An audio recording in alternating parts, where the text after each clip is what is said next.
Good evening. I'd like to call to order the Lakewood City Council virtual study session of December 7th, 2020.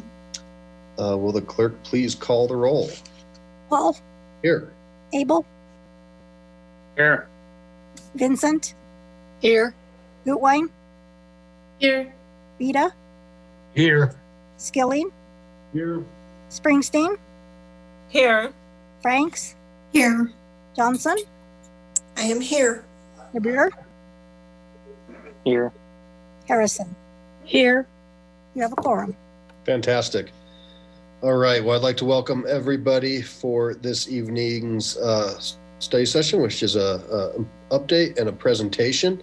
If you'd like to participate, now this is different than general public comment. This is your opportunity to weigh in on the specific items. The phone number is 1-253-215-8782. Webinar ID is 936-7603-9395.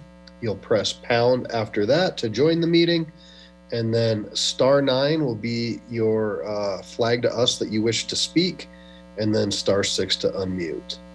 So this is Council's first meeting of December, and December is a special month as it is Employee Appreciation Month here in the city of Lakewood. And with that, I'm going to turn it over to Ms. Hodgson. Thank you. I'd like to take just a moment or two to introduce our new city clerk. So I wish I could do it in person, but because of these days, I'd like to introduce Bruce Rome. Bruce, will you wave? Hi, Bruce. So that's Bruce Rome. He began today, and he's just learning the ropes. The city clerk's office staff had a chance to be a part of the interview process, and to a person, he was the choice. So I'm just delighted, and I know the city clerk's office is really delighted to have Bruce. So welcome, Bruce. And Bruce, would you take just a moment and give a little bit about your background, maybe education, that kind of stuff? Would you just introduce yourself? Sure. So first of all, I would like to say that I'm really excited and very happy to be here starting my career in the city of Lakewood as your city clerk. The journey that led me here started about a dozen years ago, and since then I've worked in a variety of roles at different municipalities. I started my career just up the road in Wheat Ridge working for their elected clerk, and most recently I was at the city of Arvada as their records manager. I've worked very hard over that time to achieve the education and certifications to make me the best city clerk I can be.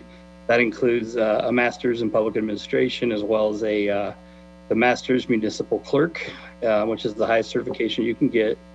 And when I'm not here for the city of Lakewood, I have at home a wife of 21 years, a 19-year-old son and a 17-year-old daughter, as well as 3 little dogs and a big cat that keeps the dogs in line. So I look forward to getting to know each and every one of you. Thank you, Bruce. We're delighted to have you, and we'll go really easy on you tonight since it's your first night. And before I turn it back to the mayor, I do want to give a special thank you to Bernie Salazar for doing really carrying the weight for all of us, and also to Ben Goldstein for being our interim guy who learned a lot too. So thanks to the team of Bernie and Ben and Bernie. That sounds like an ice cream or something, but thanks to you two for all the work that you did. And welcome to Bruce, all these bees, and welcome to Bruce. We're really going to enjoy you, I can tell already. So thanks, Mayor. Great. Thank you very much. Welcome. We're thrilled to have you, and glad you get to spend your first day at the city hanging out with us tonight. So we will kick it off and get started. First is our item 3, update on lodging license status report. And we will have Sergeant Dereza and Ailish with us to give the presentation.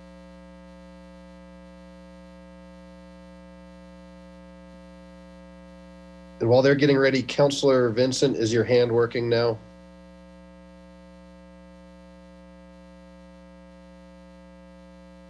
Yep, okay.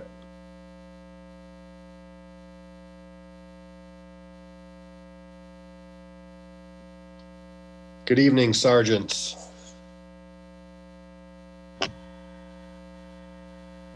Good evening.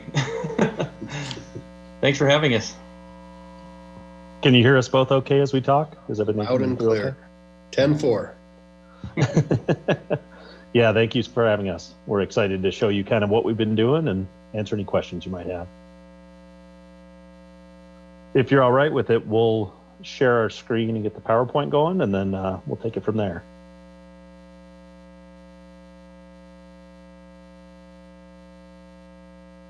I promise no video this time, so I don't have to do any weird settings. There we go.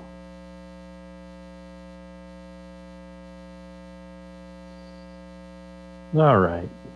Can everyone see? You should see the badge with the little motel logo and all that good stuff. Everyone got that? I'm getting some nods, so that's good. All right, we'll get started. So first of all, we want to thank you for letting us be here with you. City Clerk, sir, it's nice to meet you for the first time. You'll probably see Mark and I in the future, so it's nice to meet you tonight.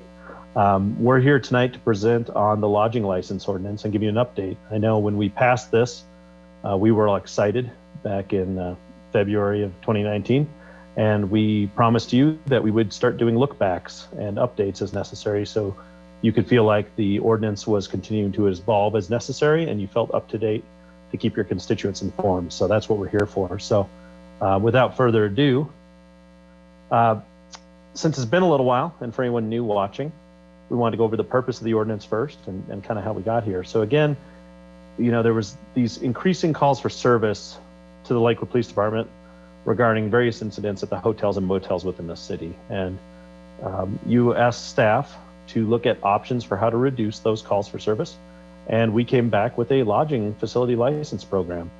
And we presented it, and you reviewed it and agreed that it was the best way moving forward to try and reduce these calls for service increases.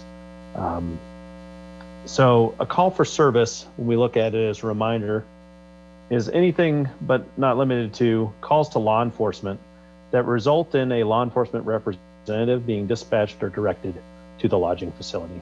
So if someone calls the police and say they need a cop at the location, that counts as a call for service.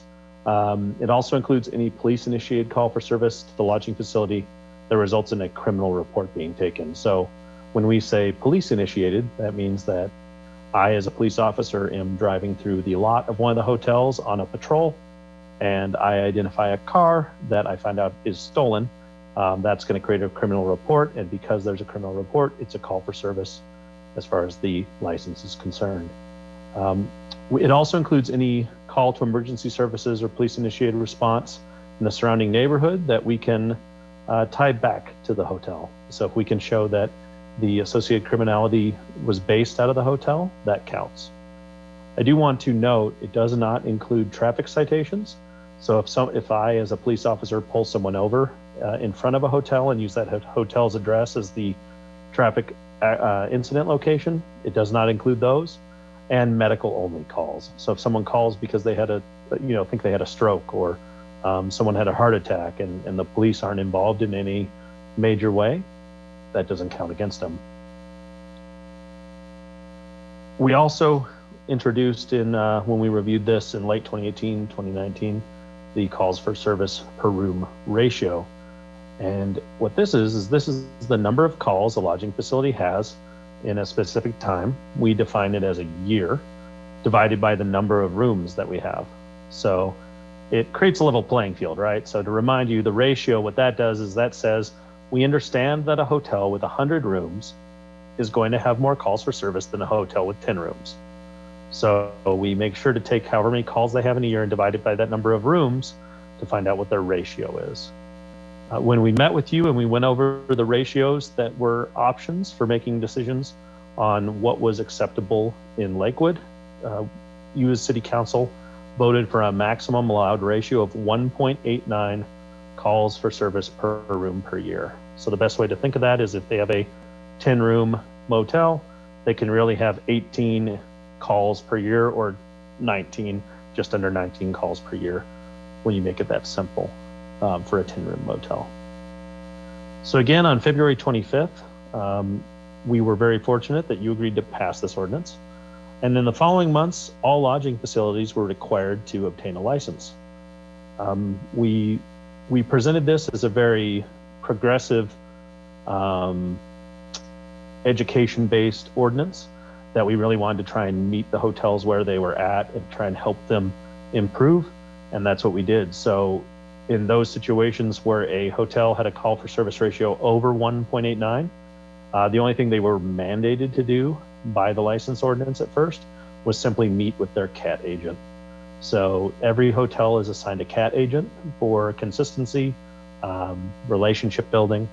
And if they were over 1.89 based on the 2017 data we ran, they had to meet with a CAT agent. Each motel, when they met with us, were provided a list of best practices that we had developed. And we also offered, and they didn't have to, but we said, hey, we'll come out and walk the property with you. We'll walk through and talk with you about what you're seeing and maybe come up with ideas of how to reduce crime and disorder. Next, in December of 2019, we hosted the Lakewood Hotel Safety Symposium, and believe it or not, this was in person. I know those meetings, you can't believe they would exist, but we did have an in-person meeting as recently as December of 2019, right there in the council chambers that you guys missed so much. And in this meeting, we invited all the hotel owners, management, and staff to come. And what was funny is we actually had people show up from Blackhawk and Central City. We had some management, so word of mouth spread, and they showed up and we're like, oh, what hotel are you from? And they're like, oh, we're from so-and-so casino, so-and-so. Obviously, we were targeting Lakewood motels, but it was great to have them, and they said it was beneficial, and it was nice to see that kind of, that our work extended beyond our borders, if you will. It was well attended, and we did make sure to keep track of what hotels attended, so that way when we went to hearing for anything, we could show whether they had taken proactive voluntary steps to better understand what they may be experiencing in their hotels and better protect themselves from crime and disorder. So as with the ordinance and how we wrote it, at the end of each lodging facility license year, when we started, they had to meet with their CAT agent if they were over, but otherwise each hotel had 1 year, 1 calendar year, to reduce their calls for service below that 1.89 you set as a council. Since each hotel got their license at a slightly different time, some got them really early, April, May, June of 2019, others got them July, August. It was kind of a rotating basis that we started to get these hotels back with their 1 year amounts. And when they hit their 1 year mark, their license birthday, if you will, we ran their numbers to see what their call for service ratio was. We agreed that those over the 1.89 would be inspected, and then we would take them to hearing before the licensing authority. We would request a hearing and take it in front of the authority. So what I wanted to show you here, and this is the first data you'll see for tonight, so I'm sure you'll be interested in this. This is, so when we reviewed this in 2017, where you got that 1.89 ratio was we showed you the top 40 calls for service hotels in the city, and you agreed that you would like to really hit that top 40%. That's where you wanted to see the reductions. And so what we thought we would show you tonight is where those hotels were in the 2017 data, and then where they are now at the end of their 1 year license data. We'll go over some successes here, and we're also willing to talk about some of the concerns we have. But you're gonna see that some dropped pretty significantly comparatively from that 2017 data to the best data we have now, which is their first licensing year. Celebrating successes, 9 of the 14 top 40 hotels saw a decline in calls. We'll point out some of the highlights here that we're pretty proud of. The Mesa Motor Inn saw a 57% drop in calls. We'll talk a little bit more about that one in a minute. The Denver West Inn saw a 53% drop in calls. Mallory Minor, a 39%, and the A-Bar-D, a 64% drop in calls. They actually had the highest drop in calls of them all. But you'll notice here it's a kind of a descending chart from left to right. So previously the Mesa Motor Inn was our highest calls for service per room ratio hotel in the city. And now they're doing middle of the pack. I mean, to drop that much is impressive for a hotel that had that much concern before. So for those facilities that saw a decrease, one thing we want to point out is ownership does matter. When we talk about the Mesa, and I can tell you that the new owner was more than willing to let us presented about this tonight. I think he's very proud of the work he's done with his hotel. The Mesa Motor Inn had the highest call for service ratio in 2017. When new ownership purchased it, and he actually bought it right around when this ordinance was passing. So we met with him and he wanted to learn, what are the repercussions of the ordinance? What's it going to mean for me as an owner? And he went forward with the purchase.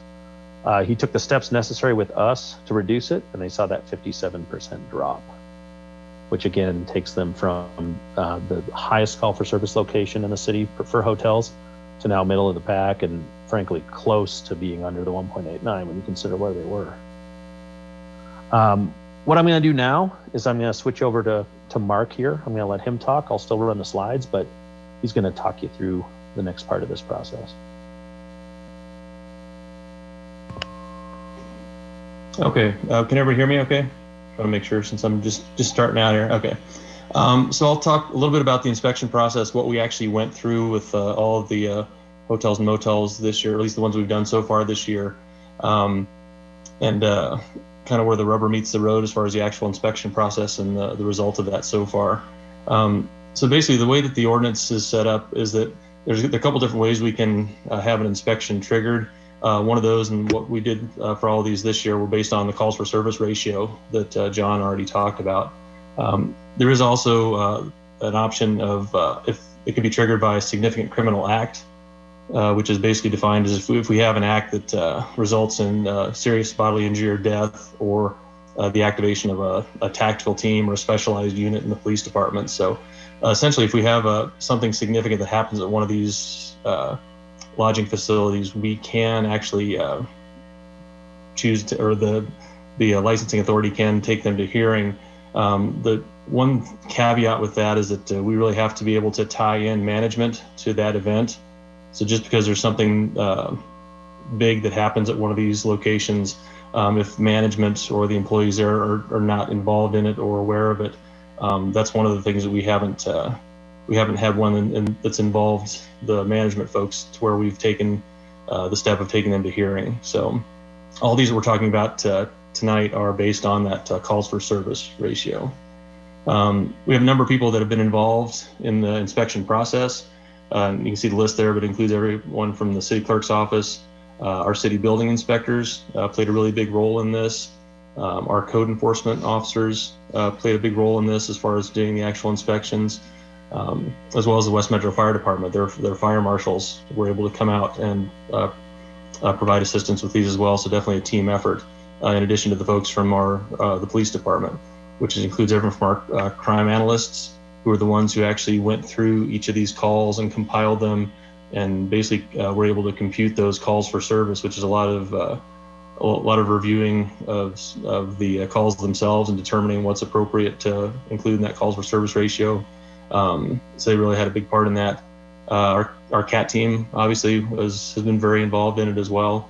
We also involve some of our other special teams, our traffic team, our special investigations unit, and our special enforcement team that provided some assistance in the background, as well as providing some security while we're doing these, when we have all of our civilian partners out there, making sure that we have enough of a police presence that they can do their job safely. And really, everybody really contributed to the success of the inspection program so far. So for 2020, we had 14 of the lodging facilities were identified for inspection based on their calls for service ratio. That's just coincidental. It's not the same 14 that were in the top 40% from 2017. It just the number just worked out to be the same as far as those that are over that 1.89 ratio. We ran into some delays due to COVID as far as us scheduling and completing these the inspections. So we still have 3 of those pending, but we have completed 11 of those. And basically what the inspection process itself is, we try to be very transparent. We're not trying to surprise anybody by what happens at these inspections. So all of the facilities are notified 2 weeks in advance. The assigned CAT agent goes out and actually delivers a notification and talks with the management at the motel or hotel itself and lets them know that when we're coming. On the morning of the inspection, we go back and contact the manager again, just let them know that, remind them that that we're going to be there completing the inspection. We actually go through and knock on all the doors and let all the occupants know that we're going to be coming back shortly to do the inspection and let them know kind of what the purpose is and what we're doing. Make sure that nobody's surprised by the fact that we're coming back, and we're going to be taking a look through the rooms, trying to make sure everything is the way it should be. Once we've done that, we'll return with our partners, which includes, again, code enforcement, our building inspectors, and West Metro Fire. And we'll actually go through the entire facility. We'll go through all the occupied, all the rooms. We'll go through the common areas. We'll go through the management area, all that kind of stuff. And they will complete their inspections. And then the management will be notified if there's any deficiencies that have been identified as far as what needs to be followed up on. If they're missing, if things are missing, if things need to be repaired, replaced. Any of those things that we notice are actually notified. They're notified by the inspector, so they know what they need to do to follow through to make up for those deficiencies. We'll go through and just show you some of the photos of some of the things that we discovered when we're doing the inspection so far. So again, these are not all from one motel or hotel. These are from a variety of different places, but just kind of give you a taste of some of the things that we noticed when we're going through doing these inspections. So there were structural issues in some of the facilities. We have plumbing issues in some of the facilities. As you can see here, we've got the drywall coming apart. We've got some plumbing issues in the bathroom there on the right as you're looking at it. On the left, if you can't tell, that's actually a set of steel. It's a steel staircase that you're looking at the bottom of it. So there's some structural issues with due to the rust and just kind of the disrepair in the stairs there in that picture on the left. On the right, it might be kind of hard to see, but it's a hot water heater, and you can see that the vent flue is not attached to the top of the hot water heater like it's supposed to be. These are some of the issues that we ran into that were some of the life safety issues that were identified, and that the management was notified right away that needed to be fixed. We had some rooms actually had the hot water heaters inside the room that had the vents that were not vented correctly, and those had to be closed that day to make sure that they were able to fix those quickly, and so that people weren't in danger from those. So just some of the things that we noticed. If you look in these photos here, the one on the left, you'll see there's some gang graffiti and just general disarray in that room. In addition to the air conditioner unit being duct taped into the back wall of the unit. On the right, you'll see some of the general clutter and some of the zoning issues that we identified on some of the properties. So again, these are all from different properties, but some of the themes that we're seeing. On the left, you'll see a storage room that they're storing gasoline cans in addition to some other things. So again, some safety issues there, and then just some of the clutter and some of the zoning issues. Just they present issues for the neighborhood by letting that stuff pile up the way it is. On the left, you'll see that's one of the things that we look for when the CAT agents are going through, looking at the rooms. Again, each of the inspectors is focusing on something different. Our CAT agents are looking at safety and security issues, so making sure that we have doors that lock, making sure that we have windows that are secure, that they can close and secure those. And in this case, obviously that's not a very secure door there. And the window on the right obviously is not a very secure window either, since we have just pieces of cardboard basically securing that air conditioner unit, in addition to the wiring issues that are associated with it, and the graffiti and just general disrepair in that picture there. So kind of give you, again, just kind of a flavor of some of the things that we ran into when we're doing the inspections on these. So once we're done with the inspections, then we begin the hearing process. So for those, again, not going to be a surprise for anybody, we notify the owners of the lodging facilities 10 days prior to the hearing prior to the day that it's scheduled. Before that process, our assigned CAT agent is actually going to go through each of those calls for service and try and identify patterns, identify things that seem to be a recurring issue that we can try and make some recommendations and try and identify some things that we can hopefully implement or have the hearing officer recommend to make sure that we try and address those calls for service, which again is kind of the whole point of this ordinance. Prior to the hearing, the owners have the opportunity to meet with the city attorney's office if they choose. They can discuss the findings from those calls for service ratios, and they can also review those proposed recommendations to see what it is that is actually being proposed and see if they're what they think of that, if they're agreeable to that, or if that's something they want that they take issue with.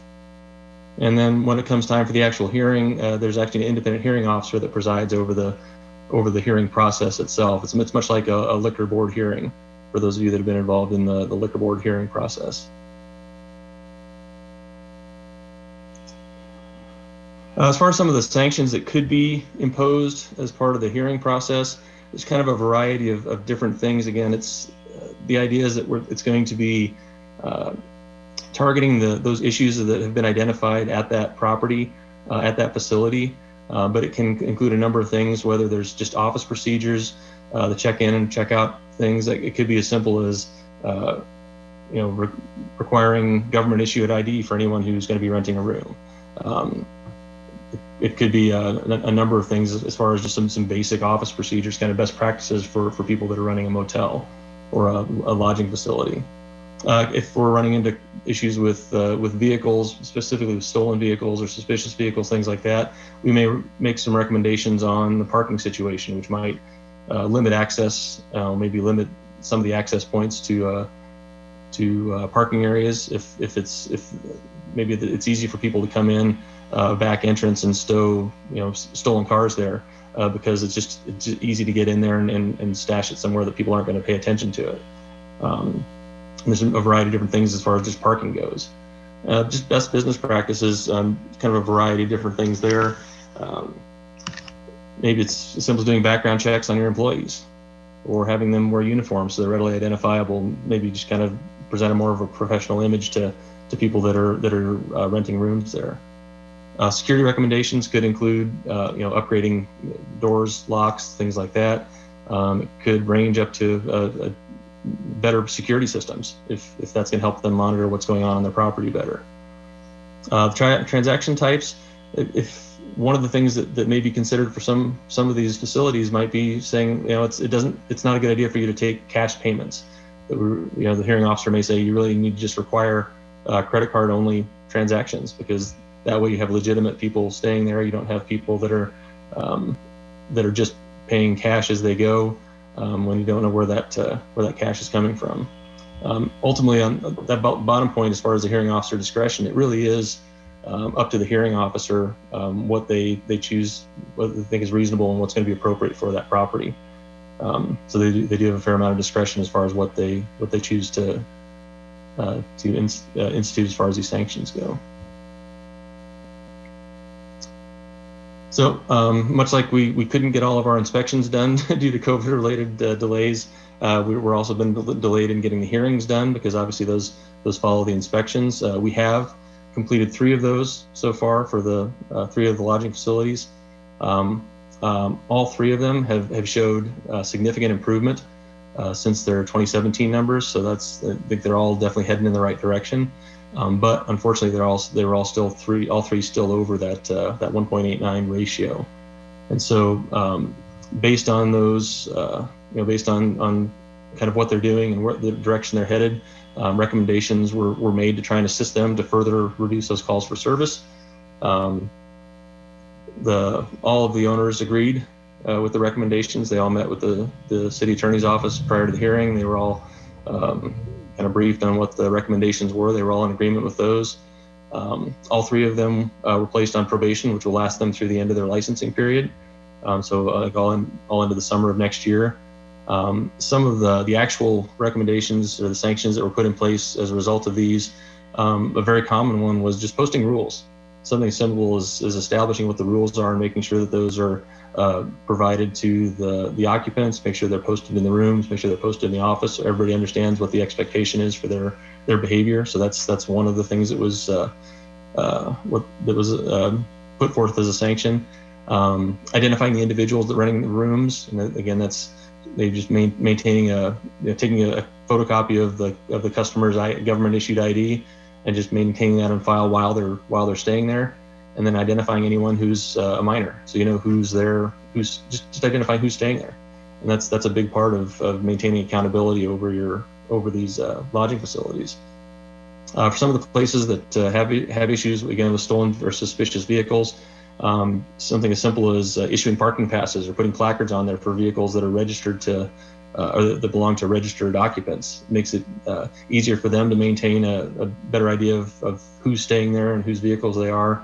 And so identifying some of those things to, again, try and just shed some more light and maintain some accountability over their properties to try and limit some of the folks that are just there to cause problems or that aren't in compliance with the rules.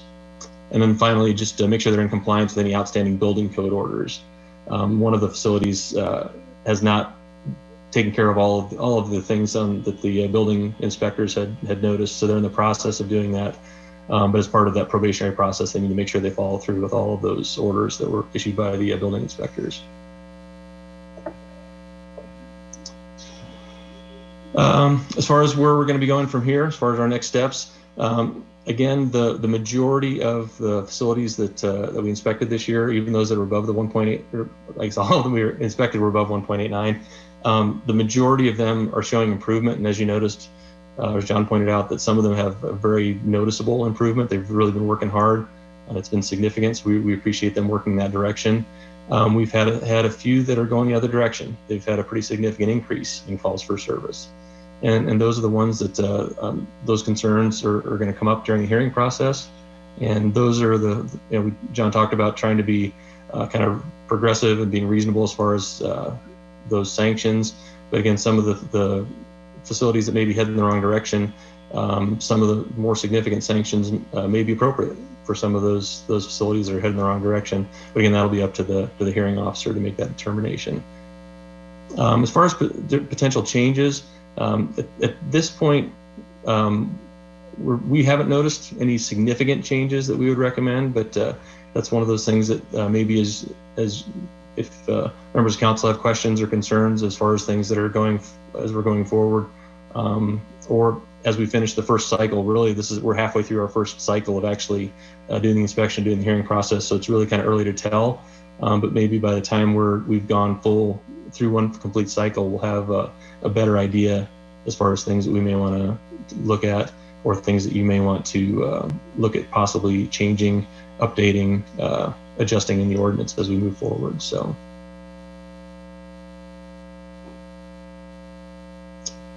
And with that, just again, we would like to thank you for your time and having us here, and we would love to answer any questions that you might have for us.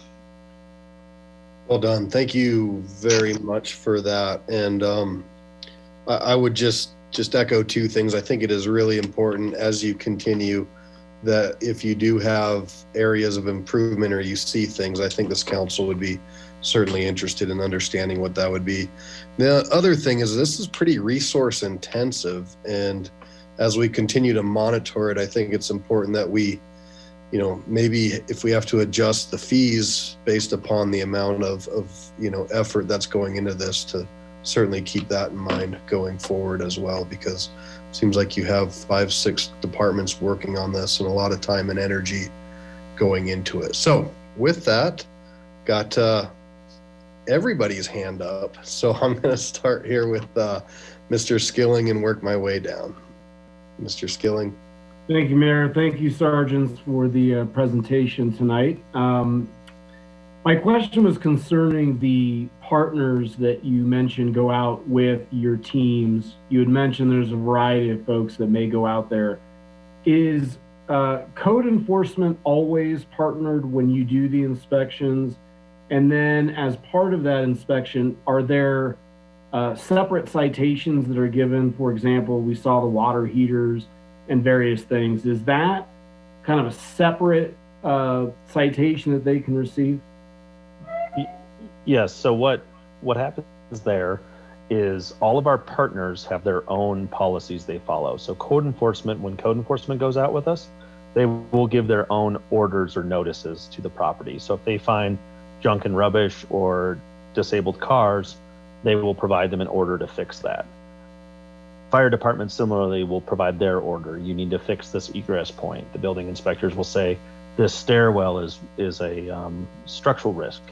each one of those groups provides their own notice, and then they send a copy to us, and then they follow up with us. So like code enforcement, for example, in all 11 cases, they identified issues, and then probably a week or two later, they followed up and they told us they had been rectified. There's a couple of hotels where they haven't, but in each case, it's the responsibility of that inspecting agency to handle their own investigation. We're providing them the means to do so through our group inspections. Okay, great. Thank you. Okay, and I'm just going down the list. So I have Harrison, LeBeer, Vincent, Franks, Johnson, Springsteen, Abel. So Miss Harrison, you're up. Thank you.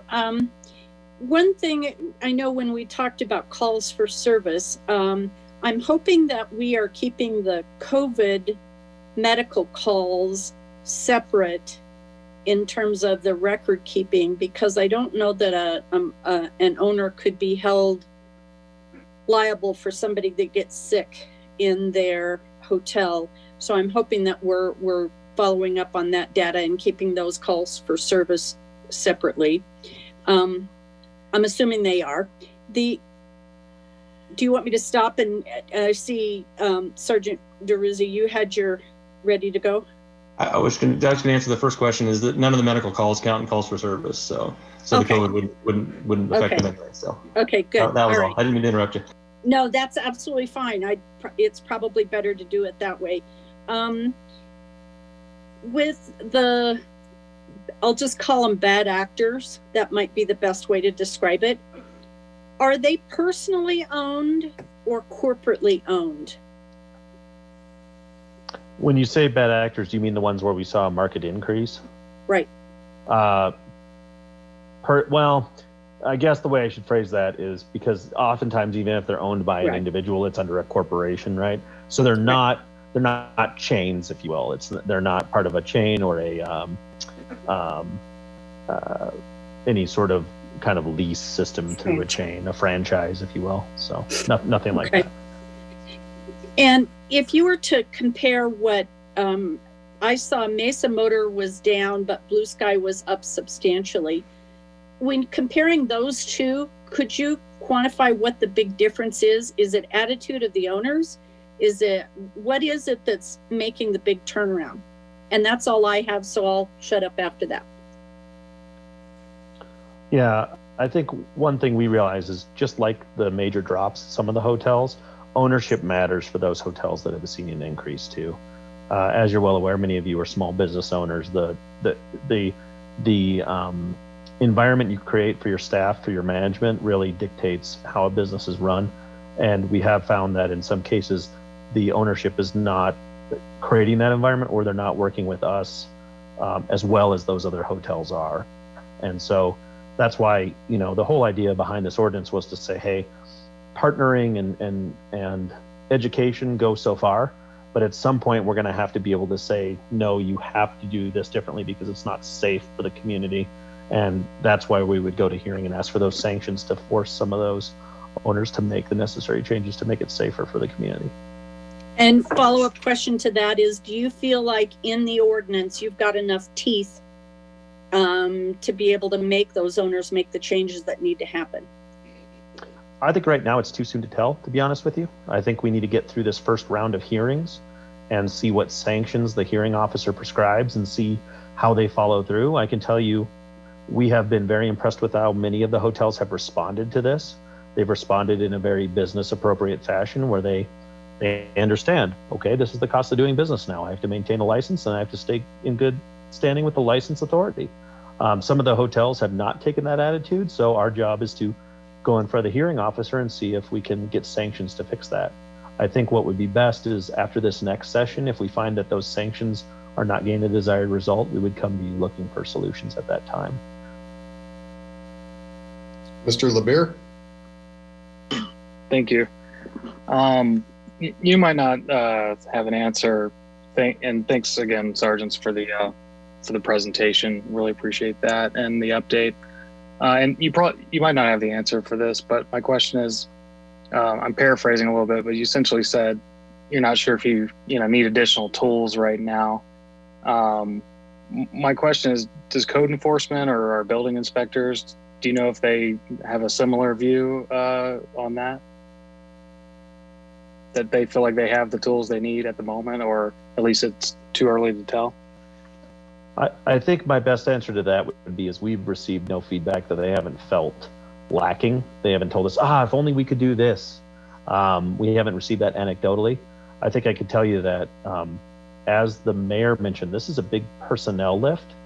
And so getting all these different teams together was a feat, and getting their commitment, especially during a pandemic, to do this work out in the public was hard. So first, like Sergeant Teresa said, hats off to them, because you get these groups out into these conditions that you saw, that takes something. I think that what we'll want to do now is find out from them after we go through some hearings, do they feel like they did? And that'll be something we'll ask them when we recap the year, because one thing that's been really neat is, like, our fire marshal, he came to one of the first hearings. He didn't have to, but he's like, I want to come and see how it's going. I want to see if it's working. So we've gotten that buy-in now, that that first few times they're like, man, this is gonna be a lot of work. By the 9th hotel, they're like, man, we see why we need to be out here. And that was really neat to see that kind of light bulb moment. So I think to answer your question, time will tell with them too. They're gonna have to come back to us. Unfortunately, we have a great relationship, so we can come back to you as kind of their ally and their voice. Well, great. And yeah, I just think, I think I'm sort of echoing what the mayor already said, but I think just, let us know. I think part of the reason we were, some of us were requesting these sort of annual updates is just so, we can keep our ear to the ground and know if you need anything else from us. So, and my other question, my last question really is just, obviously, we have a lot of residents who back up to some of these establishments, and they, live right behind them. And we had quite a few be pretty frustrated this summer with some of the, major crime incidents that happen at some of these establishments. And they were pretty vocal. And I guess my question to you perhaps is, what can we do as a council, or what's the community's role? How can they be helpful? Is it just, reaching out when they hear about these concerns, or, what role can the community play, I guess, in helping curb some of the challenges you guys are facing out there? I don't know if there's an answer for that, but I'm wondering how to talk to them about this in a constructive way. Yeah, I think the best way to do that, we've talked internally as a staff. We really believe in the power that you guys bring as a group to speak to your constituents. And so I think what we're going to do is we're going to start letting you know when these hearings are, because they are public hearings, and you can let your constituents know. So that way they can choose to come if they want to. I don't think it's appropriate for me as a law enforcement officer to reach out and say, hey, come to this hearing. But I think you as a council who represents people, if we say, here's the hearing dates for the upcoming hotel hearings, that'll give them a voice, because they can ask to speak. And so for those who want to speak, they can feel empowered to do so, and you're also welcome to attend as well. I think we thought, as long as you're willing, that's the best way for us to really bridge that gap. Great. Yeah, I really appreciate that. I think that's something they might have an interest in. So thank you. Ms. Vincent? Yes, thank you.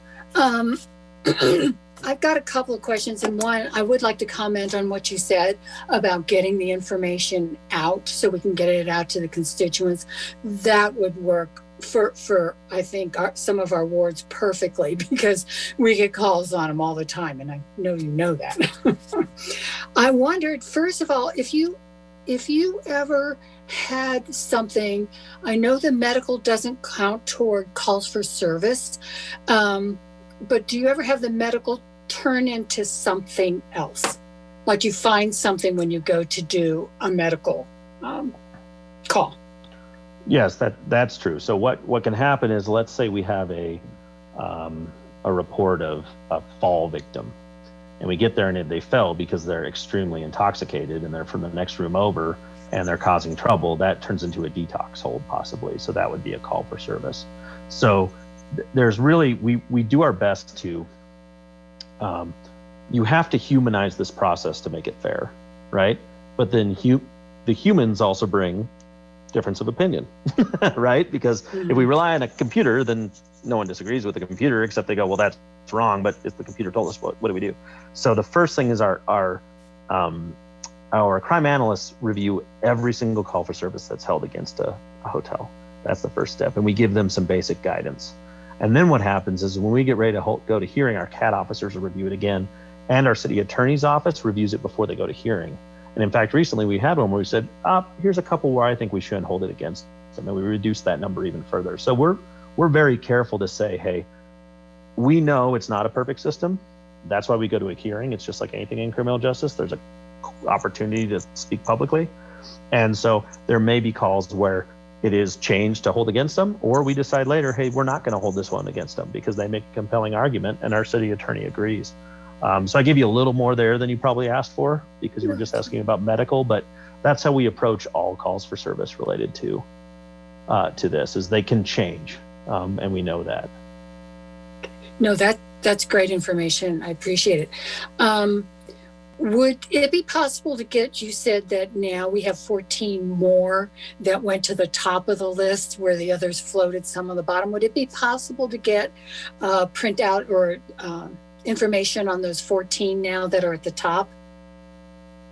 Yeah, I think so. I think the one thing we want to wait for is what our city attorney has recommended is let's let these go to hearing first, so they have a chance to have a public hearing about it before we post the results. So that's one reason is you saw pictures from our inspections, but we didn't tell you what any of the hotels were.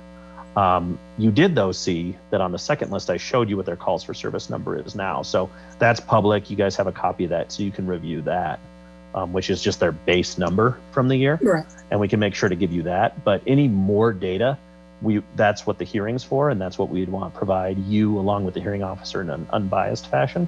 That way the hearing officer makes a unbiased decision. But definitely that call for service number, it's in the PowerPoint, and we can make sure to get that for you for the 2019 to 2020 year. And if you want, at any time during this, I can call that slide back up if anyone wants to get another gander. Okay. That's a technical term, by the way. Yeah, I noticed that. And then just another couple quick ones. I went personally by the Denver West Hotel the other day, and some other folks have, and I noticed on the east side on the whole top floor there were danger signs. Was that due to some of these inspections? Did you do an inspection there? Yes, we did an inspection. They had a hearing. That was due to an unsafe stairwell and some other structural elements where we said it's not safe to be on that upper level. So again, that's where the power of this program really exists. It's not only in what we can do as far as sanctions go, but the fact that we got building inspectors and fire inspectors to a place they may not have otherwise been. And when you're talking about public buildings like this, that's a pretty powerful thing to be able to help all those people in that small amount of effort comparatively. Great. Thank you. And then the last thing is I knew that people who lived in some of these places that they were not good and they were bad. But with some of those pictures that you showed, is there ever an instance where you've automatically shut down some place that just you felt couldn't be repaired? And so far we haven't shut down entire places. We have closed rooms. So like the Denver West End, they made the determination that those rooms that you saw were unsafe due to the structural elements. We've had other ones where they've had, remember when Sergeant Dereza mentioned the inappropriate venting with heaters? The carbon monoxide risk there posed a health risk, and they closed those rooms. One thing that we're careful to do is we actually bring our homeless navigators with us to these, because we know often that those experiencing homelessness live in these hotels, and if we're unfortunate where we have to displace someone from a hotel room because of a safety issue, we have our navigators there to help, and our navigators have been going door to door at these places anyway, because since we know that they're oftentimes temporary housing for the homeless, what better way to start engaging with them than while we're there anyway in a safe environment. So okay, thank you, appreciate it. Ms. Franks. Thanks, Mayor Paul. My question is surrounding the fact that we saw some of the motels and hotels, their number went up significantly. And I just wanted to see if you guys had done any analysis at this point to say, are they owners or managers that are not compliant, or is the pressure from those that are maybe more rigorously enforcing their rules kind of pushing folks into more concentrated areas? Do we have any insight? I just want to make sure that if there's folks who are just clearly not compliant at all, that we understand that, or if they're trying and there's just a lot of pressure from maybe folks who are the ones producing the calls kind of now being more concentrated. I think that's actually a really good question. As far as the end users, the occupants, as far as them being displaced from some of the motels and occupying some of the others, that's a possibility. I couldn't speak to that specifically, but I think that's a good question. That's something we may be able to look into as we get it a little further into this. As far as the most of the hotels that have gone up, or the lodging facilities that have gone, their numbers have gone up, they have not gone to hearing yet.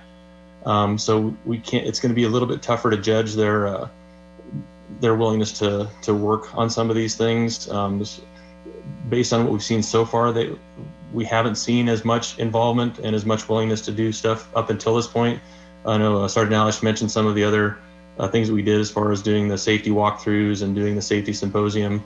Some of ours that have gone up were not present at those. They didn't take advantage of some of the advice that we gave them and that sort of thing. So that's what we've seen so far. But again, I don't think we're going to have a good answer until we actually have a chance to sit down with them as part of the hearing process and see how they follow up on it. So I think that's when we're going to have a much better idea as far as how seriously they're going to take the recommendations and try and make some improvements on them. But again, we haven't seen it yet, but we're hopeful. Well, thank we'll you. see it Thank here. you. Thank you. No, appreciate that. And then just one other question.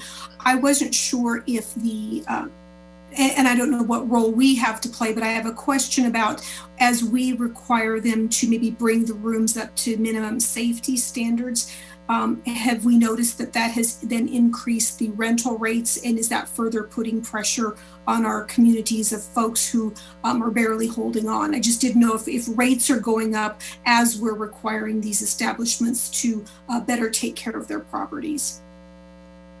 So again, I think an excellent question, but we're still pretty new into the process. So I haven't, and unless Sergeant Ellis has heard otherwise, I haven't heard of any of the rates increasing. But again, we've only been doing the hearings for the last month or so. So we haven't seen that, but it's something I think we'll probably want to keep an eye on, just to see if that starts to become an issue. But like I said, I think we're too early to tell right now. Thank you. Appreciate all that you guys are doing. Thanks. Ms. Johnson? Thank you. John, I remember when this ordinance passed and how delighted all of us were to see the police department have some tools to deal with some of these issues. Thank you for making the hearings, notifying council when they are going to come. I think that's a very positive thing. I recall when the state ran the mental health hospital down in Pueblo. This was in my former life. Not as a resident there, so let me make sure you understand that. That facility would be notified 2 weeks prior to the state coming to inspect them. And the residents would be sedated, and it really looked very nice, and the place would get painted. And then as soon as the inspection was over, it was a whole different scenario. I also inspected nursing homes with the health department for a few years, and they were not notified. Both ways have got their ups and downs, frankly. When they don't know you're coming, you see things as they are on a daily basis. I'm just throwing that out there. I am a little concerned about Big Bunny and Trails End. They seem to still be very high. I know they take vouchers and they don't get paid really. There'll sometimes folks that are issuing those vouchers don't pay them for a month or two. So, you know, that's a tricky situation. And also when you look at the amount of money they charge per night, they, you know, to other folks, it's a sizable amount. So in talking or in listening to Councilman Vincent, it's kind of a tricky situation regarding that. But that does bother me. I would like to know too, do the owners have what you would call a loose association where they stay in touch and actually learn from one another on how to run these places? Do you know if they do, John? There's no formal one we've been made aware of. I know a lot of them are family owned, and there's some families that work together. There's other cases where there's cultural differences between the ownership, and so they speak kind of separately from each other or work within their own cultures. But I haven't seen any formal creation of a group. If they had one, we'd prefer that, because then we would ask that they come as a group to us, mm-hmm. Just like, you know, if there was a, you know, we're fortunate to have a lot of great business associations in the city. And so we go to the business association, we need to talk to the businesses, and that's not here. Kind of when you were saying the plus and minuses of inspections, one thing I would say on that is we went really far to the point of being very open about these inspections, because the one thing we don't want to do is ever get in a situation where we find criminal activity of a significant nature and then lose it in court because they see this process as a ruse to avoid search warrants and that kind of thing. So by us notifying them 2 weeks before and then knocking on every door about an hour before they start, that helps us avoid that kind of case, because we can say they were well aware. Management was made aware 2 weeks ago. We knocked on their door at 7:30 in the morning. We went in at 9 and there were still issues. So yes, do we lose some of that surprise factor? Absolutely. But I also think we gain some of the respect and the trust of the tenants who are there, because we've had a really good success rate of us letting them in the rooms, letting us in the rooms. When we tell them why they're there and they see us show up early and say, we'll be back in about an hour. We're not here to search your personal belongings. We're here to make sure the room is safe for you. We've let a lot of people let us in, and they'll just sit on the bed while we do our thing. They're just like, okay, great. And so I think, like you said, it's trade-offs, but it's definitely, for us, we found it's the best way so far, because we've had a very high success rate of getting in rooms. One thing I would argue is if they're cleaning up the 2 weeks before, that's cleaning up they weren't doing before, and I'm okay with that, because now they're doing it. So we're rising the tide anyway, whether it's through voluntary compliance or after the fact. So. Right, as I say, there's ups and downs, frankly, on both sides of that. Yep. I appreciate that you err in the side of working with people. After meeting some of the folks that live in these motels, we are dealing with humanity that is struggling. And they do need our compassion, but they also need a safe and a clean place to stay as well. So thanks, John. Appreciate what you're doing. Thank you. Ms. Springsteen? Hi, how are you tonight? Thanks for that report. Just on the funny side, I was thinking about the debate that goes on between my mom and dad about whether they stayed at the Bugs Bunny or the White Swan on their honeymoon night about 52 years ago. So I have a connection going back a long way with this part of town. I wanted to ask you about some of those pictures, and are those during the inspections, are those photos of people's rooms that are occupied is one of my questions. Yes, so they can definitely be occupied rooms because we want to inspect every room on the premises. So that's why we do that knocking early in the morning, and we get consent from those who have been residents. So if they've been there more than 30 days or they've signed a lease or something, we ask for their consent. If they've been there less than 30 days, we still contact them and say, hi, here's why we're doing this, here's the reason. And we take photos of the overall condition of the room, but they're welcome to be present. As you saw, there was one picture where a guy was inside. We blurred his face actually, so you didn't see who it was. But to answer your question, yes, they are occupied. Okay. Well, I mean, part of the reason I asked the question is along the lines of what you're referring to and just people's Fourth Amendment right to protection from unreasonable searches and seizures. And, you know, I mean, potentially subjecting hotels to civil liability if guests' civil rights are violated in some way, and they, you know, they should make something of that. And so that's a concern to me. And also, I mean, whether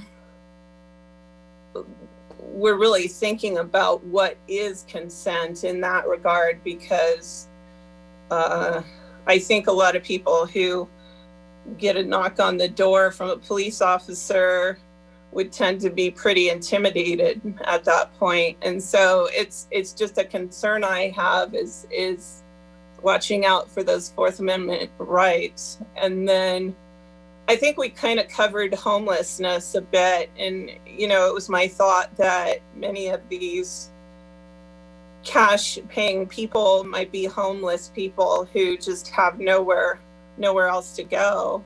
And so might have a lot of their things there.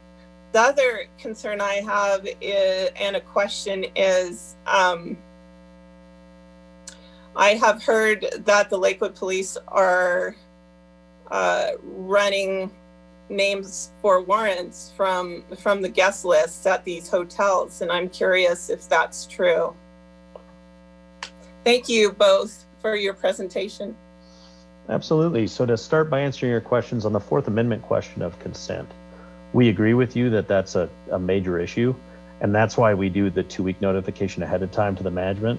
And that's still why we knock on the door well ahead of the inspection to make them aware, hey, here's what we're doing and here's why we're doing it. Again, for us, the standard is if they're a transient guest, we're inspecting the room, we're not inspecting them. We're not looking through their personal belongings. One reason we tell them at 7:30 we're going to be doing this is so they have a chance to take care of their personal business.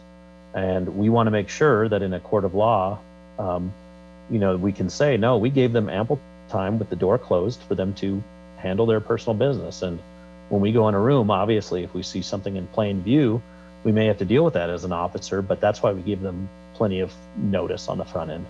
Additionally, when we do contact them, I can tell you that we have not, and we will not force our way into a room during these inspections. This is an administrative procedure. If we have a criminal issue, we'll deal with that separately, but we have left rooms when someone said, no, I refuse. We haven't searched that room. We like to try to avoid that because we know that every room is important because we need to see the whole of it. And if we had suddenly a hotel of 20 rooms, 19 people said, no, you can't search it, that's a problem for the efficacy of the safety of the program. But so far, that's been our standard, is if they decline and they say, even if they're a 2-day guest, then we go talk to management and say, hey, we need to work this out because they're not letting us inspect the room as we're required to do. But we haven't had that come up yet. And again, I think that's because we're trying to deal with people on a human level and say, again, we're not here for a criminal incident. We're here for an administrative inspection. To your question about running people's names, yes, we do try and get the list, what we call the list, the day before or so. That's because we want to know who we're coming into contact with. So we do try and identify who's in the rooms ahead of time. If someone has a warrant and we find that warrant on the system, we will knock on their door first, just like we would if anyone was checking for warrants. What we don't do is ask for anyone's name as a matter of fact when we're going room to room. We don't just say, hey, what's your name? Hey, what's your name? Because again, we're not there for a criminal investigation. We decided that it would be, frankly, derelict as a supervisor for me to risk my people's safety by saying, I know I could get the names of everyone who's here, and I could make sure that if they have violent tendency warrants, I could see who was here, but I'm not going to do so. No, we do decide that's something we need to look at. But again, we're not treating this as a criminal investigation. If someone is not a listed party as a possible wanted party and they say, I'm leaving, I don't want to be here, they're free to leave. We really have, and we've made sure to explain that. We actually talk about no proactive enforcement as part of the rule for this. So, and that's in our prep orders. So hopefully that answers your questions. If you have any more, Mark and I are willing to definitely answer them for you. So I have Mr. Abel and then Miss Goodwine. Thank you, Mayor. Appreciate the job y'all are doing and the way you're handling it in such a humane fashion. And you do a great job on a number of fronts. My question goes more to our new clerk. Last week, I believe it was Thursday, we had 2 show cause hearings having to do with a couple of these motels. I ran across the notice. In fact, I stumbled across the notice after someone kind of pointed me in that direction. There now, and we have a lot of public meeting notices. I'm aware of that, varying degrees of importance, but council is very interested in this. The notice was like 4 clicks away, and finally under other public notices, it's found someone would really have to be looking for the particular notice in order to find it. Is there any way we can post those notices more prominently and perhaps even let council know when these show cause hearings are going to take place? Given that maybe I was going to say Mr. Goldstein or Miss Hodson, do you want to jump on that? Yep. Yeah. Go ahead, Ben. Thank you. Given that Bruce, his first day was today, I don't know that he even knows the particular part of the website that you're talking about. I do, though. Sure. And okay. we do try and put all the notices in one spot so that if someone wants, they go to the website, they can figure out, you know, regardless of what they're looking for, they can see that all the different notices are there. They're all tiles. We think that's the best practice, so that they're all in one spot, so people aren't having to go to all these different parts of the website. I did hear Sergeant Alish say that he's certainly willing to provide notice to council in advance of these, and that might solve this issue. I think you've had this concern on other issues as well, and maybe that's something we can talk about offline. Yeah, certainly. Thank you, sir. I would add we're definitely willing to do that. We'll set up a standardized method.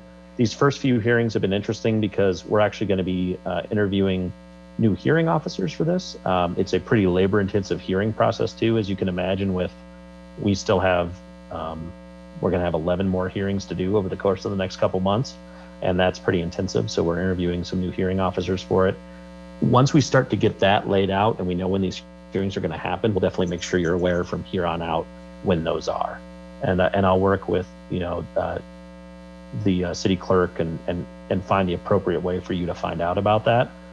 But I can tell you, council will definitely know when they're happening, and then how you choose to spread it out beyond the formal way that we show them online is more than your choice as you see fit, whether it's your meetings or anything, or email blasts. So totally up to you. Thank you. Good one. Thank you, Mayor. I just really wanted to comment just a big thank you to everyone that's been involved in all of the inspections, especially during these challenging times that we're in. I think it's clear that it's important, the work that you're doing, not just from reducing hopefully calls for service, but the safety concerns, like you mentioned with the carbon monoxide. I'm just really glad that there's an opportunity to be proactive there. When one of the first apartments that I lived in Denver, there was a malfunction with the dryer vent, and my neighbor actually passed away from carbon monoxide poisoning. And so I'm really glad that you're out there, that you're looking out for people's safety. And I think that this check-in is really valuable. And I look forward to hearing, in a year or 2 years or whatever the next appropriate time is, to see if there are any fine-tuned changes that we need to make. So thank you for your work and your service. All right, and that exhausts the list of council members who had their hands up. Is there anything else?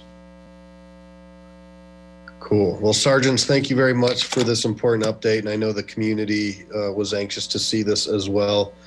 The motto is integrity, intelligence, and initiative. And this is another example of how you're leading the way and finding new ways to address complicated issues. And it never goes unnoticed in a lot of your presentations. You always speak to humanity and the people part of it. And that's, at the end of the day, what you're dealing with is people. So thank you so much. And please thank your teams. And Ms. Hodson, also the rest of the folks who are working on this from the other departments, please share our gratitude with them. Great, will do. Thank you. Yep. Thank you very much. All right. Have a good evening. Thank you.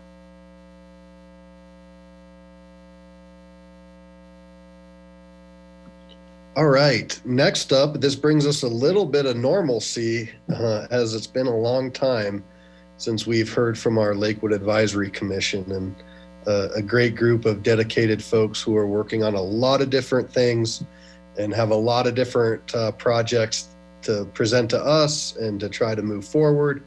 And so I would like to welcome the officers of the LAC. I have Lawrence Labier, Nicole Melandri, and Miss Peggy Ralph. So if you would like to come on board, and council, it looks like this is a report and projects update, and certainly I think moving forward, something with your guidance would send to staff for further review, and then potential discussions also as we move into the retreat early next year. So good evening. It's nice to have you all with us. It's nice to see different people. Good evening to you. It has been a unique year, hasn't it, so far? We were originally supposed to make this presentation in spring, as we normally do, but here we are. My name is Lawrence Leiber. Good evening, Mayor and City Council. Thank you for having myself and the Vice Chair, Nicole Melandri, and our Secretary, Peggy Ralph. We're going to deliver our yearly update a little bit late. Like I said, normally we do this in the spring, but here we are. So basically, as everything is a little bit different today, we're going to deliver our 2019 updates as well as what we've done in 2020. Despite all of the disruptions or the changes in our processes, we've remained diligent and productive in 2020. And so basically for the Lakewood Advisory Commission, we are going to present to you our plans for the future, what we've done this last year, what we've done last year, and basically give you a quick update on it. My name is Lawrence Leiber. Like I said, 2020 Chair of the Lakewood Advisory Commission. I also served for the commission during 2019, the chair, and basically Nicole and Peggy, as I said, are here with me today. So real quick, we're just going to start it off with a little bit of the Advisory Commission, our purpose and our history. In 2007, the National League of Cities created created the Building an Inclusive Community program, combining some existing commissions. Then Lakewood Mayor Steve Burkhold and the council created an advisory commission for the inclusive community, or ACIC as we've known it, to allow residents to directly provide public input on select policy matters. To better reflect what we do, in 2018, the Commission changed our name from the Advisory Commission for an Inclusive Community to the Lakewood Advisory Commission. This is Since our creation, the Lakewood Advisory Commission has taken on additional duties such as providing ambassador reports to give council inputs from relevant area meetings. We've also, as commissioners, basically maintained a current, thermometer or whatever you want to do on the current events and issues so that we can continue to deliver good recommendations to you, the city council. Since our creation, in 2007, we've presented and worked on over 80 projects and assignments. Some examples include, but are not limited to, the community celebration. We recommended that the city hold an annual family-oriented event, which turned into our Big Boom Bash, which of course in 2020 we had to adjust that. Recycling in Lakewood's parks and open spaces. We presented a proposal to encourage the use of big belly trash and recycling bins in our parks and open spaces. If you're out at any of our parks and you see those big belly trash bins, you can see them all over in a variety of Lakewood parks and open spaces. We also recommended a liquor distance requirement. We completed research and made recommendations to remove the distance requirement for hotel and restaurant liquor license. The Lakewood Advisory Commission has been a proving ground for additional city service. Some of our four commission members have moved on to the Planning Commission and four have moved on to City Council, including our current council members, Harrison and Gutwein. We're basically made up of 3 officers and 27 commissioners. Our executive committee, which is us tonight, basically is Nicole Melandri, Peggy Ralph, and myself, Lawrence Leiber. Rick Ash is our chair for our Civic Awareness Committee. Kate McBride chairs our Neighborhoods Committee, and Casey Hensley is our chair for the Sustainability Committee. The Civic Awareness Committee makes recommendations that promote civic responsibility and participation through education to create a more connected citizenry. A couple of projects included a Leadership Lakewood program and a non-cigarette tobacco licensing. The Neighborhoods Committee makes recommendations that creates relationships and encourage involvement within diverse populations to improve neighborhoods' pride and quality of life. Some projects that we've worked on there is Neighborhood Awards and the City of Lakewood 50th Anniversary Ideas. The Sustainability Committee makes recommendations that support and encourage a balanced vision of conservation and renewal. Some examples from them are recycling in Lakewood parks and open spaces and additional community gardens.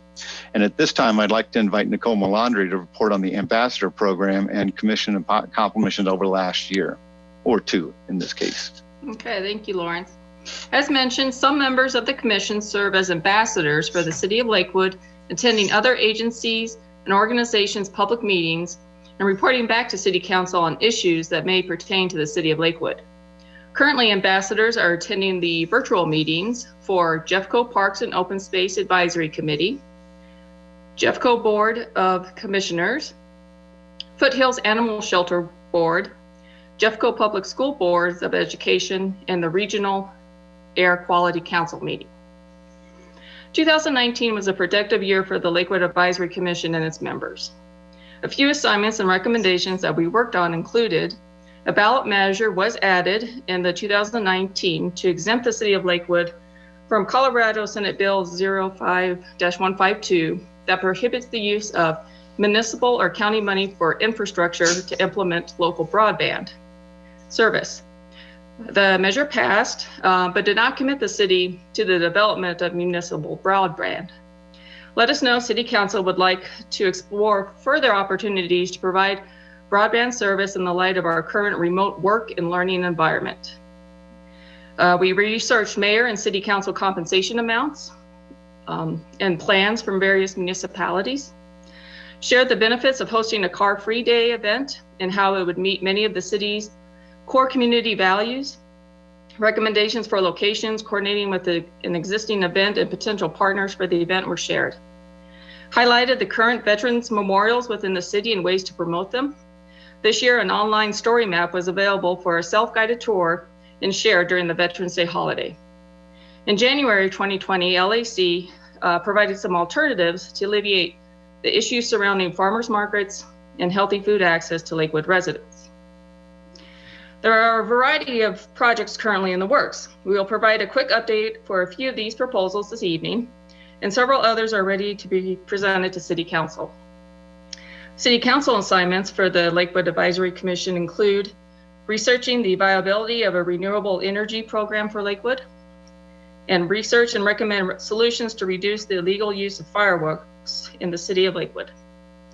Grassroots assignments include creating a safe driving campaign, research programs to promote visits and other activities between children and the elderly, and make recommendations for possible initiatives in Lakewood, research ways to reduce vehicle idling within the community, work on a guide to promoting civility in Lakewood during the challenging times due to COVID-19, research ways to protect Lakewood wildlife, pets, and children from improperly discarded fishing line, hooks, and lead weights, research the financial and social impacts of COVID-19 on Lakewood small businesses, and categorize city-identified missing inadequate pedestrian and bicycle connections that link neighborhoods, rec centers, and parks in each ward for city staff to analyze when appropriate funding opportunities arise. I will now turn it over to Peggy Ralph for updates regarding a few of these proposals. Thank you, Nicole. The first one I want to mention is the Drive Safety campaign that we have ready to go to come in front of City Council. The Civic Awareness Committee researched ways to raise awareness about traffic-related pedestrian fatalities on Lakewood streets and roadways. They are recommending that the city implement a long-term 5-year educational and awareness program utilizing all available media sources. They further recommend that the city's leadership take an active role to support the program. They believe also that a mascot or character can establish a connection and bring focus to the program. The Civic Awareness Committee is excited to come before you with further details of this proposal. The next one we have is anti-idling. That one's ready to go, and the Sustainability Committee has a grassroots proposal that researched ways to stop vehicle idling within the city of Lakewood. They recommend a logo that would be in areas like the DMV or the driving schools, that city vehicles are shut off only when unnecessary and save fuel and fumes, to encourage schools to have anti-idling programs. Maybe local businesses can put a sign in front of their drive-throughs that could help drivers be aware of shutting their engines off while waiting in line, so employees don't have to be exposed to all the fumes. So that's anti-idling. And the last one I have for you is called Renewable Energy Mitigation Program, or also known as REMP.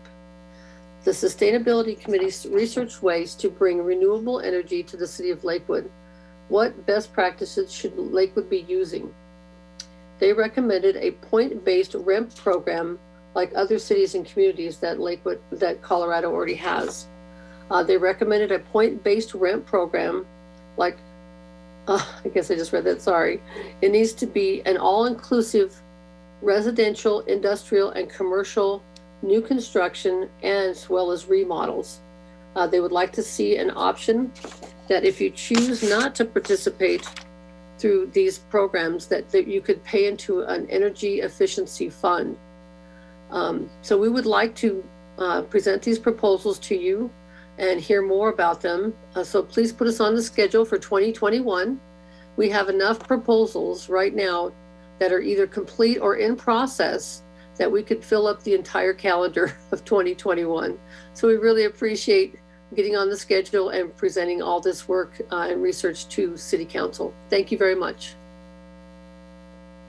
Thank you. So does that conclude your? I'm sorry, I was on mute. I was on mute. That's, I think, the sign of the times, right? Unmute yourself. It's the sign of the times, right? Some kids might be named that this year.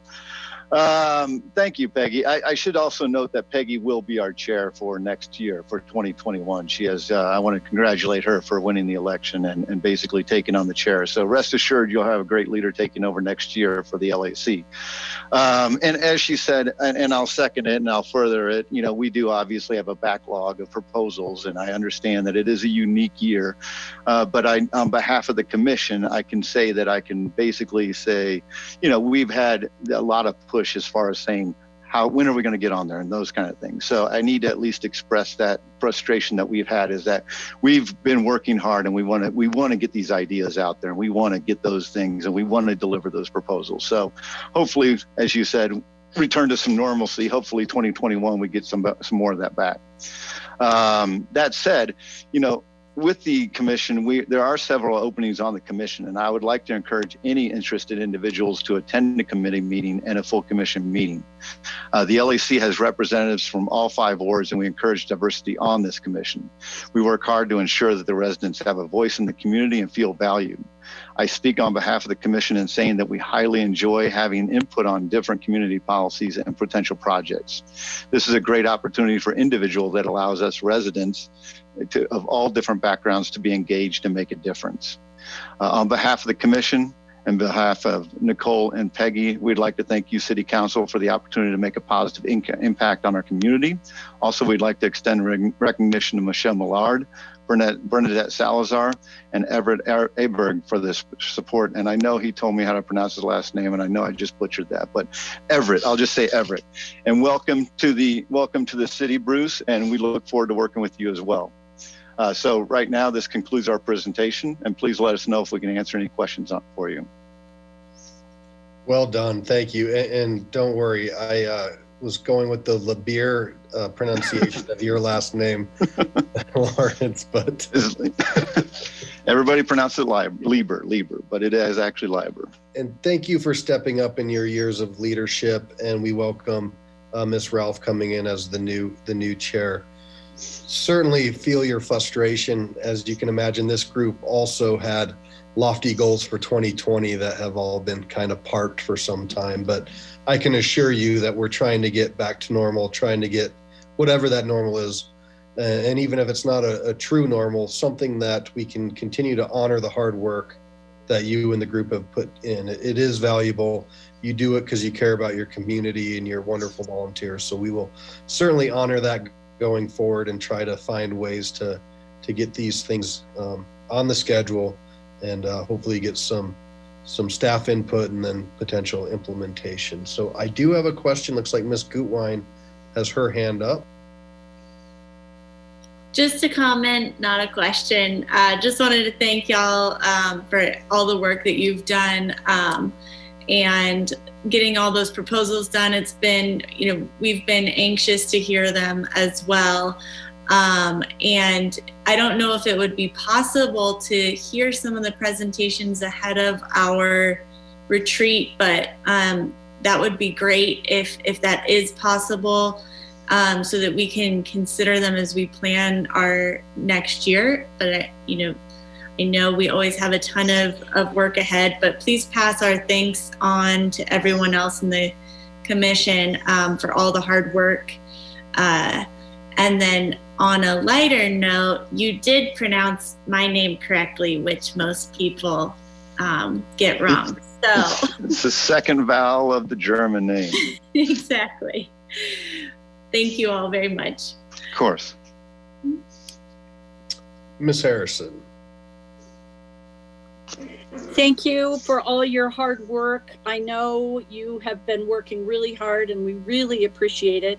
And Mr. Mayor, maybe what we need to do, since this council has begun using committee as a way of getting work done, maybe we could have a representative of each one of the wards listen to the presentations as Ms. Gutwein just talked about, and report back to the full council. That way, at least for the time being, we can listen to the proposal, make recommendations, and then they can get on with good work, and we can, hear their good work. Thank you. Thank you for that suggestion. I would a little bit hesitate to form another committee. I think we've created a lot of committees, and there might be some fatigue, and some folks have to do double duty on those committees, and it's challenging. However, if there are things that are ready to go, I would suggest that we have those ready for the retreat, or at least a few weeks before the retreat, and council could review those, and we could carve out some time to discuss the final product at the retreat. would that be something that's amenable to council? So it would come to us in written form, and that'd be part of our preparation with some advance notice. If they're already ready to go, we could get 3 or 4 weeks to review those and be ready to discuss them. Does that sound okay? I'm seeing some yeses. And if that would be something that'd be acceptable, certainly to the LAC, that would move your body of work forward with the complete assignments. And we'll discuss the retreat here in a few minutes and have a better idea of some timing for that. Absolutely. Whatever you need there, we can provide that. So great. All right. Is there anything else that council has for this wonderful group here? Well, we thank you for joining us. I guess the flip side is sometimes you've appeared before us on late nights. So yes. You're getting out of here before 8:45 p.m., to be honest. So that's I assume your night's just starting. Well, ironically, we're done when you're done. So okay. Well, then let's extend this out, make you stay up a little bit later. All right. Well, thank you so much. Have a great holiday, and we'll see you after the new year, or hopefully, anytime sooner than that. Great. All right. Thank you. All right, council, we're going to go into reports. I have quite a few things that I want to cover. But before I do that, Ms. Hodson, anything on your side that you anything you needed to chat about? Kind of caught you off spot. Then I was going to go wards 2, 3, 4, 5, and then 1. Well, thank you. I don't think I have anything. I was just excited again to introduce Bruce, our new city clerk. And again, just thanks to Ben and Bernie. So if you didn't notice, Bruce, you've got your work cut out for you, because the LAC falls under you, just in case you didn't know that. So, okay, thank you. Thank you. All right, Ward 2, any updates? I have nothing. I don't have anything either. And just for the sake of going to bed early, I won't say anything. Thanks. Ward 3? No report here. Yeah, I just wanted to address a couple of things. We didn't have a ward meeting last month because of Thanksgiving, and we're running into the Christmas holiday this next month. So I've been thinking about trying to do maybe some midweek type of thing if I can get it together before the holiday. So just wanted to alert people to that. Just look on the website if we're able to do something like that. I also just wanted to report that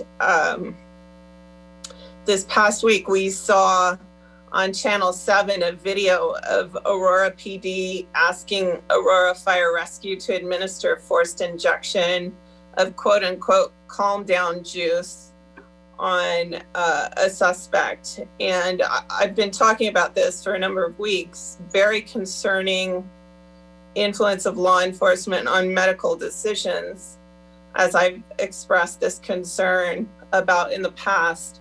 We held the stakeholders meeting with Representative Herod that I had arranged last week to form legislation on forced sedation. And this next week, we'll be getting her a draft of the statute. We have policy writers out of a national organization actually helping to draft. So it's pretty exciting to have been one of the people initiating this type of legislation that will be the first in the nation of its kind and hopefully save many lives. And we're already getting calls from other states for help with their legislation as well. I have concern about a couple of other things that I think I'll put off till my report at the next meeting, since people seem to want to get out of here. But yeah, anyway, happy holidays, everyone. Ward 4? Thanks, Mayor Paul. I just wanted to make sure that our constituents knew that we will not have a December meeting, but certainly, I have our contact information. If there's anything that you need, be sure to reach out. We will resume our meetings in January. And on Thursday, 6 o'clock, we have our Development Dialogue Committee meeting, which is the topic is the districts and any proposed recommendations for changes in the way that those operate in Lakewood. So that is Thursday, if I got my days right, December 10th, 6 p.m. to 8 p.m. Ward 5. Thank you. We had our Ward 5 meeting this Saturday, and we talked about our retreat and just kind of wanted to hear from our community what their priorities are for the coming year. We had a really good discussion. Really appreciate everybody's input. Helps Karen and I really prepare for the retreat coming up. We also asked everyone their favorite restaurant, favorite Lakewood restaurant to get takeout, and for nonprofits, local nonprofits that they like to support ahead of Colorado Gives Day.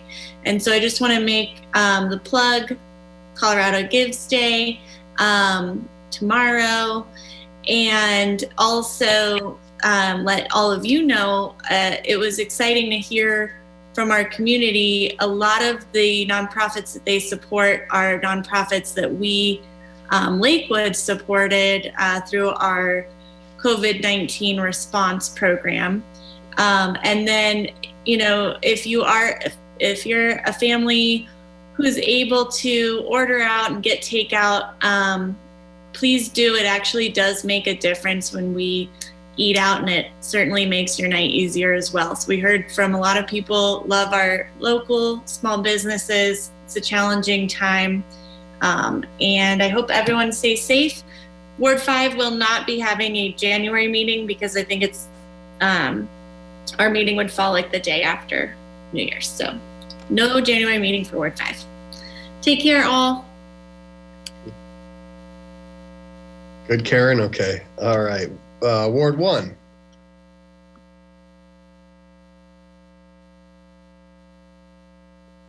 Go ahead, Charlie. Okay. For the holidays, Lakewood High School's Performing Arts Department is doing a radio play. It's the 17th and 18th of December. They'll be presenting It's a Wonderful Life, and you can get tickets online through Lakewood High School. And Ramey, I'll leave it to you to brag on how well staff did at our Ward 1 meeting last week. Thank you. Well, thank you, Charlie. Frankly, I wasn't aware of Lakewood High School's play. I had some neat idea. I love it. Thank you. Yes, Charlie and I are very grateful for the folks from finance that came. Erin, and you'll have to help me with the other lady's name. I can't recall. They were excellent. They had a very good PowerPoint. Their presentation was well received, and we appreciate really the fact that they will come on a Saturday and give their time. Thank you. And there's just one more thing I want to say. Today is the day that we remember Pearl Harbor. Back in 1941, and what happened on that day. It's a little bit of a somber day, particularly for people more in my generation. It's appropriate to continue to remember this day and the service of those veterans from World War II. There are fewer and fewer of them that are still alive. And when you see them, we still need to thank them. Thank you, and good night to everybody. Thank you, Ms. Johnson. Well said. And that is pretty cool, a radio play, kind of going way back in the day. So going back to the basics, I'll have to figure out where to find a radio in my house. So I have kind of a big laundry list of some council stuff. I still need 4 responses on the retreat, and I'd hope to get those back today. If you can please have those back by noon tomorrow. We started out with some weekend dates, but that wasn't kind of workable for everyone. So now we've gone to some weekday dates and really trying to just get some folks locked in for this. So please, if you could respond by noon tomorrow, I need to move forward on that. Mayor Pro Tem, that'll be by our policies and procedures, the first regular meeting of January. So please be thinking of that if you'd like to take on that role, talk to your colleagues, take nominations from the floor or ahead of time. Also, committee assignments. And so this is something, and I mentioned it to Ms. Harrison, we have a lot of committees, and I know our policies and procedures says, I think, something related to 1 or more. I'd encourage council to maybe look at putting themselves out there and trying to get more involved on more than 1 committee if possible. This is a lot of important work. And also for our council members who are moving on and have been kind of stalwarts of different committees, if you want to look at passing that baton on this year or helping train folks for the next few years, I'd encourage that as well as we start to look at that. I will send something out with all the different committees. We probably won't do it, I think, with the night. Well, we'll do it in January, certainly. I don't know if it'll be at that first regular meeting or not, but please give that some thought. Please talk to your ward mates about that and let us know. Once I send it out, let me know kind of what you're thinking. Colorado Gives Day, that was touched on. You know, it is a tough year for so many people, and it's a tough year for our nonprofits that depend on donations. It's just challenging all the way around. So if you do have a little extra to give, please do that tomorrow. Had a call with the St. Anthony folks to get a better understanding of where they're at. And you might have seen in one of the memos, I think they're at about, or at least the Jefferson County emergency rooms are about 93% capacity. One of the challenges that our hospital is facing is people, the people shortage. And so that's something that's kind of out of our control. But there's also a component of morale and trying to support our first responders and healthcare workers.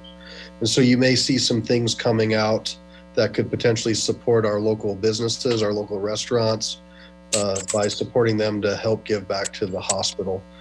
I'll share with you, if you'd like further, some lobbying ideas that the healthcare folks, the hospitals will need as we go into the Colorado General Assembly session in January, as well as the feds.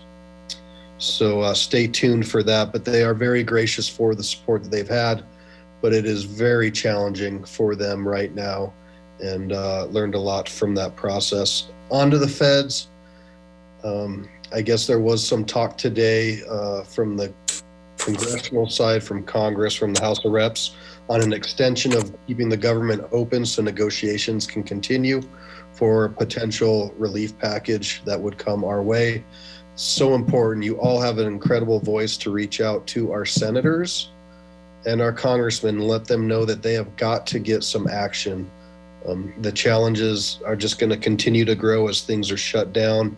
We are still in the red level. I haven't heard anything that says we're going to go to purple, but what we have heard is we're probably 2 to 3 weeks away from seeing the impact of Thanksgiving. And that's really going to dictate what happens probably late December, early January, as far as the state's concerned. So keep that in mind. And that's super, super critical. Councilor Vincent and I had the chance to meet with the owner of the Loveland House. That's a pretty historic structure that is near and dear to many in the community, but it's a challenging situation. The good news is we have an owner that is willing and understands the history and cares about the history, but we're going to have to get creative with some private investment and try to make something happen. So if you know folks in the community that care about historic preservation as well as maybe some creative development opportunities, I think we could facilitate that into a further discussion. We talked a little bit, and I haven't heard from the business advisory group, but there was some push to lower or cap fees, and I think there was a mixed concern by council of is that our place to cap fees or not? And so we will continue, I think, maybe to hear, but I have learned something that is quite interesting. So some of the communities that have capped delivery fees for takeout, those delivery fee services have now just added an extra charge onto their delivery to skirt the cap that was put in place. So in Denver, they capped it at 15%. So those operators just added a $2 fee. So it might be an exercise in futility if we decided to go that route.